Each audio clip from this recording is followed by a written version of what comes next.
when the ball goes through there, there's an RF sensor that's hidden over here that's sensitive, and it plays Mario music. And also, I hacked these lights. And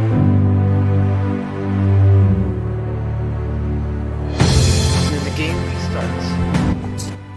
Y-axis, there's an X-axis, and the lights, there's Mario music. Yeah, there's an LED that moves with the Mario music.